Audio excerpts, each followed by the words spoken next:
Hello everyone, welcome to Sanmarga classes.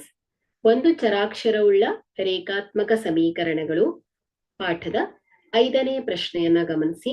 1 plus Z plus Z square plus Z cube ಈ ಸಮೀಕರಣದಲ್ಲಿ ಚರಾಕ್ಷರ Z ನ ಅತಿ ಹೆಚ್ಚಿನ ಘಾತವು ಐ 0, ಬಿ 1, ಸಿ 2, ಡಿ 3.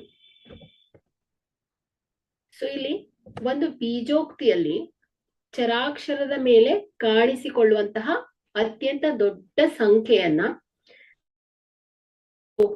ಘಾತ ಅಥವಾ ಡಿಗ್ರಿ ಅಂತ ಹೇಳ್ತೇವೆ ಮಕ್ಕಳೇ.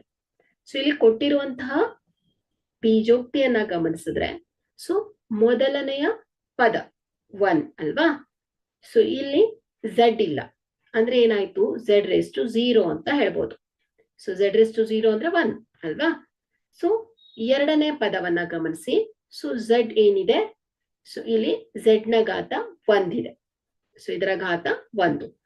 ಸೊ ಮೂರನೆಯ ಪದ, ಸೊ ಇಲ್ಲಿ ಝೆಡ್ ಸ್ಕ್ವೇರ್ ಇದೆ. ಸೊ ಅಂದ್ರೆ ಝೆಡ್ ನ ಘಾತ ಝೆಡ್ ಸ್ಕ್ವೇರ್, ಇಲ್ಲಿ ಘಾತ ಏನಾಯ್ತು ಹೇಳಿ 2.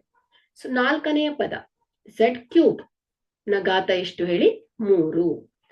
ಸೊ ಹಾಗಾದ್ರೆ ಇವುಗಳಲ್ಲಿ ಅತ್ಯಂತ ದೊಡ್ಡ ಸಂಖ್ಯೆ ಯಾವುದು ಹೇಳಿ 3.